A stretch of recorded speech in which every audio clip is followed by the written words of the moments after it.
Sidang jemaat yang dikasihi oleh Tuhan, di minggu yang ketiga setelah Pentakosta ini, kita akan kembali membaca dan merenungkan kebenaran firman Tuhan.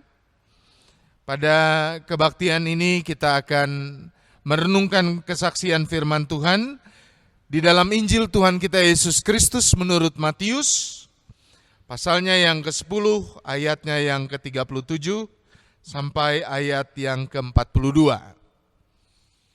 Matius pasalnya yang ke-10, ayat 37 sampai ayat yang ke-42. Marilah kita merendahkan hati, kita memohon pertolongan Tuhan di dalam doa. Marilah tenang dan berdoa.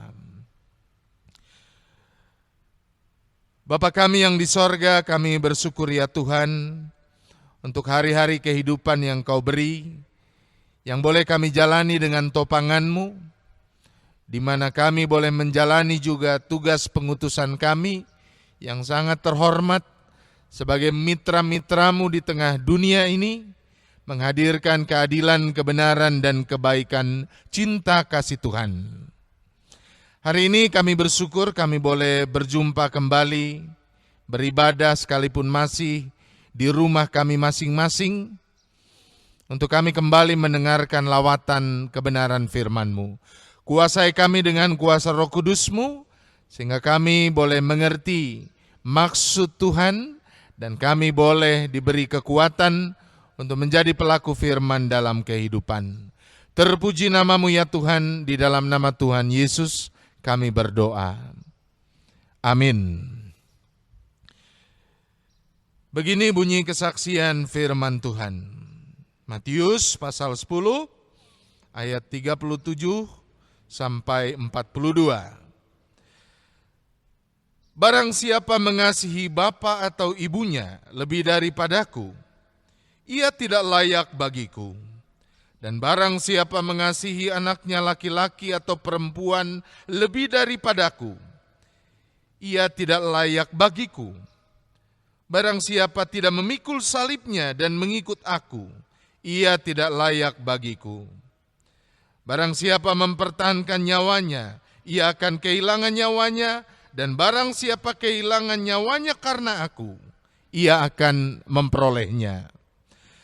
Barang siapa menyambut kamu, ia menyambut aku, dan barang siapa menyambut aku, ia menyambut dia yang mengutus aku. Barang siapa menyambut seorang nabi sebagai nabi, ia akan menerima upah nabi. Dan barang siapa menyambut seorang benar sebagai orang benar, ia akan menerima upah orang benar. Dan barang siapa memberi air sejuk, secangkir saja pun kepada salah seorang yang kecil ini, karena ia muridku, aku berkata kepadamu, sesungguhnya ia tidak kehilangan upahnya daripadanya. Amin. Sampai sedemikian jauh pembacaan kesaksian firman Tuhan. Berbahagia setiap kita yang mendengarkan firman Tuhan dan memeliharanya di dalam kehidupan. Terpujilah nama Tuhan. Haleluya. Bapak, Ibu, dan saudara-saudara yang dikasihi oleh Tuhan, kesalahan dari banyak orang Kristen ketika membaca Alkitab saudara-saudara adalah dia belum membacanya, terlebih lagi membaca dengan dalam, saudara, menganalisanya dengan tajam, merenungkannya, saudara-saudara, melihatnya secara lebih luas, tapi dia sudah merasa mengerti. Dia merasa, saudara, karena sudah sering mendengarkan ayat atau bagian firman itu, dia sudah paham apa yang dimaksudkan oleh Allah. Padahal saudara-saudaraku yang terkasih, isi Alkitab ini tidak mudah dimengerti. Paling tidak karena beberapa sebab. Yang pertama, saudara-saudara, Alkitab ini dituliskan ribuan tahun sebelum kita ada. Berarti ada kesenjangan waktu, saudara-saudara. Yang kedua, Bapak, Ibu, dan saudara-saudara, budaya dari masyarakat di mana Alkitab diceritakan, saudara-saudara, itu juga berbeda dengan budaya kita di Indonesia yang hidup pada zaman ini. Karenanya saudara-saudara kita harus hati-hati membacanya. Tidak gampang saudara. Lebih tepat dikatakan sulit sekali mengerti apa yang dituliskan di dalam Alkitab ini. Bahkan saudara-saudara karena sulit, ada seorang teolog bernama Gordon Powell saudara-saudara yang sampai menulis buku mengenai perkataan-perkataan yang sulit di dalam Alkitab, khususnya yang dikatakan atau diungkapkan oleh Tuhan Yesus. The Difficult Saying of Jesus. Buku yang dituliskan oleh Gordon Powell. Dan salah satu yang kemudian dituliskan sebagai perkataan yang sulit dari Tuhan Yesus adalah Matius pasalnya yang ke-10, khususnya ayatnya yang ke-37, saudara. Saya mau ulang, kita bacakan bersama. Barang siapa mengasihi bapa atau ibunya lebih daripadaku, ia tidak layak bagiku, dan barang siapa mengasihi anaknya laki-laki atau perempuan lebih daripadaku, ia tidak layak bagiku. Kesulitannya lebih besar lagi saudara, manakala kita kemudian memperbandingkannya dengan ayat paralel yang ada di dalam Injil Lukas pasalnya yang ke-14 ayat 26 dan 27 saudara. Karena di Lukas dikatakan lebih tajam lagi. Kita harus membenci orang tua kita, saudara kita, anak-anak kita saudara. Perkataan Tuhan Yesus ini sulit saudara-saudara. Kalau dia diartikan secara harfiah, dia akan mengganggu kita saudara lewat 3 bentuk. Yang pertama saudara-saudara, perkataan Tuhan Yesus ini kalau diartikan secara harfiah saudara, maka dia berlawanan dengan apa yang menurut kita secara normatif baik, mulia, agung saudara. Bagaimana tidak saudara-saudara? Mengasihi orang tua itu, mengutamakan orang tua, itu kan sesuatu yang baik. Ada banyak orang saudara-saudara yang sudah berkeluarga, hidup mapan mandiri, tetap salah satu tujuan hidupnya adalah membahagiakan orang tua. Saya ingat waktu saya masih kecil saudara, masih SD saudara, kalau kemudian tidak suka dengan teman atas apa yang diperbuatnya, cara kita melampiaskan kekesalan kita saudara adalah kita tulis nama orang tuanya di tanah. Lalu setelah kita tulis nama orang tuanya di tanah, saudara-saudara kita injak-injak tanah yang ada tulisan orang tua itu. Marahnya luar biasa saudara. Karena bagi kita orang tua adalah figur yang terhormat. Jadi kalau kita dikatakan untuk membenci atau mengesampingkan orang tua, saudara, hati kita tidak menerima. Yang kedua, saudara, kalau kita artikan secara harfiah, perkataan Tuhan Yesus ini sulit diterima. Karena kita akan menemukan Tuhan Yesus yang tidak konsisten. Bagaimana tidak, saudara? Kalau kita kemudian mempelajari ajaran Yesus, semuanya bersumber dari apa yang disebut dengan mengasihi. Sementara saudara-saudara, dalam bagian ini dan tadi Injil Lukas paralelnya dikatakan membenci, mengesampingkan saudara. Seolah-olah Tuhan Yesus tidak konsisten. Pada bagian yang lain saudara, musuh saja harus dikasihi. Tapi pada bagian ini saudara, tidak terlihat di dalamnya. Yang ketiga saudara, perkataan Tuhan Yesus ini sangat sulit saudara-saudara untuk diterima. Manakala saudara-saudara kita kemudian seolah-olah menemukan Tuhan Yesus sebagai figur yang egomaniak. Hanya dia yang boleh dicintai, hanya dia yang boleh dikasihi, hanya dia yang boleh dimiliki. Yang lain harus dilepas, yang lain tidak penting, saudara. Nah, itulah saudara persoalan kalau perkataan Tuhan Yesus yang sulit ini diartikan secara harfiah. Nah, teolog yang tadi di awal saya sebutkan saudara, Gordon Powell, memberikan pertolongan kepada kita. Rupanya persoalannya saudara adalah di dalam penerjemahan. Tuhan Yesus itu bertutur, saudara, mengajar menggunakan bahasa ibunya. Apa bahasa ibu dia? Bahasa ibu Tuhan Yesus adalah bahasa Aram.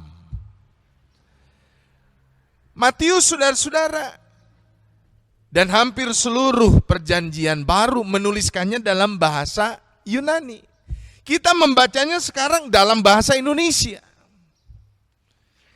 Jadi karena proses penerjemahan yang berlika-liku itu, saudara, rupanya ada makna yang lalu kemudian membingungkan. Dan Gordon Powell lewat studinya, saudara, menolong kita untuk memahami bahwa sebetulnya yang dimaksud oleh Tuhan Yesus bukan membenci dalam pengertian negatif.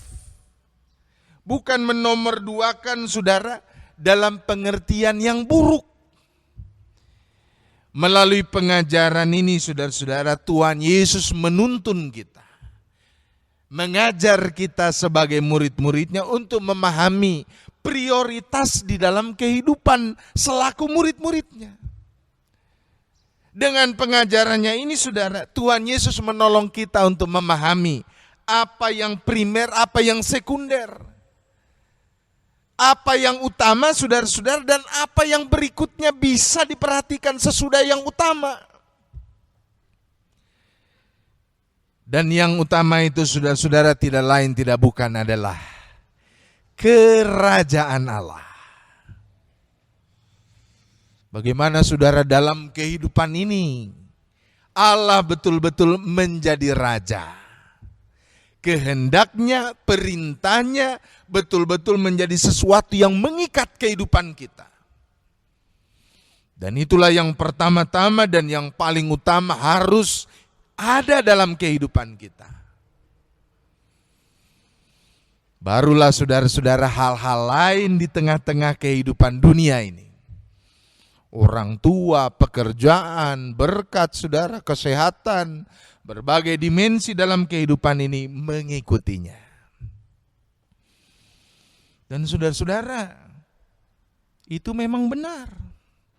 Tatanan hidup seperti itulah yang seharusnya kita perjuangkan.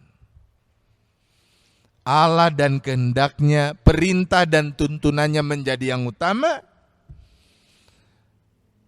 maka yang lain pun akan mengikuti. Dan semuanya tertata menjadi baik bagi kita. Percaya dan mengikuti kehendak Allah, menghadirkan tuntunan Allah, saudara. Misalnya tentang orang tua. Manakala kita mencintai, mengasihi Allah, saudara-saudara, tidak pernah kita akan gugur kesempatan untuk mengasihi orang tua. Bahkan dalam suatu kesempatan Tuhan Yesus mengatakan, mereka yang kemudian tidak menghormati orang tua adalah orang-orang yang terkutuk. Orang-orang yang akan jauh dari berkat-berkat kebaikannya. Kalau kita belajar, saudara, akan firman Tuhan, menerapkannya di dalam kehidupan kita, maka pekerjaan kita akan juga menjadi baik, saudara. Karena di dalam firman Tuhan, toh juga akan diajarkan soal bagaimana kita menjadi pribadi yang produktif, menjadi pribadi yang selalu menjadi manfaat bagi orang-orang di sekitar kita. Daniel, saudara-saudara, mengajarkan soal itu. Mengelola tekanan hidup, saudara-saudara, kalau kita kemudian selalu mengedepankan firman Tuhan, maka kita akan menjadi pribadi yang selalu dipenuhi dengan damai sejahtera, sekalipun tekanan hidup melanda. Karena kita yakin akan pimpinan Tuhan, kita yakin akan karya kebaikan Tuhan di dalam tantangan yang kita hadapi. Belajar dari Yusuf misalnya, orang yang pernah bahkan dibuang oleh saudara-saudaranya jauh ke negeri orang, di sana dipenjara, difitnah, tetapi pada akhirnya menjadi penguasa. Karena dia mampu berpikir positif. Hidupnya terikat akan karya Allah. Bicara soal masalah keluarga, saudara, kalau kita menghadirkan kerajaan Allah, tuntunan dan kehendak Allah hadir, saudara, maka kita pun akan bisa merasakan kehidupan keluarga yang diberkati. Karena melalui firman Allah kita belajar menjadi penolong yang sepadan, menjadi pribadi-pribadi yang bersedia berkorban, menerima kekurangan pasangan kita, lalu meresponnya dengan kesediaan berbagi, mengasihi. Jadi benarlah saudara apa yang dikatakan oleh Tuhan Yesus ini. Hadirkan dulu yang utama. Hadirkan dulu saudara yang primer, yaitu kesediaan kita untuk betul-betul memperjuangkan kehendak Allah, ketetapan Allah. Maka semuanya akan ditambahkan kepada kita. Semuanya akan diberikan kepada kita. Amin. Mari kita berdoa. Bapa, kami bersyukur hari ini kami diingatkan kembali, diarahkan lagi untuk menata kehidupan kami lebih baik di hadapan Tuhan dan juga menjadi berkat bagi sesama. Terima kasih Engkau menuntun kami sehingga kami mengerti apa yang utama, apa yang primer, dan apa yang selanjutnya, apa yang sekunder. Dalam hidup kami akui ada banyak hal menjadi begitu berantakan. Karena yang sekunder menjadi yang utama, yang seharusnya menjadi hal yang berikutnya, justru itu menjadi yang terdahulu. Kami mau terima firman-Mu ini dengan rasa syukur, sekaligus memohon tuntunan-Mu. Agar Tuhan selalu kuatkan kami untuk menghadirkan ketetapan, peraturan tuntunan-Mu dalam hari-hari kehidupan. Sehingga pada akhirnya hal lain dalam kehidupan kami pun diberkati oleh Tuhan. Terpuji nama-Mu ya Allah, di dalam nama Tuhan Yesus kami berdoa. Amin.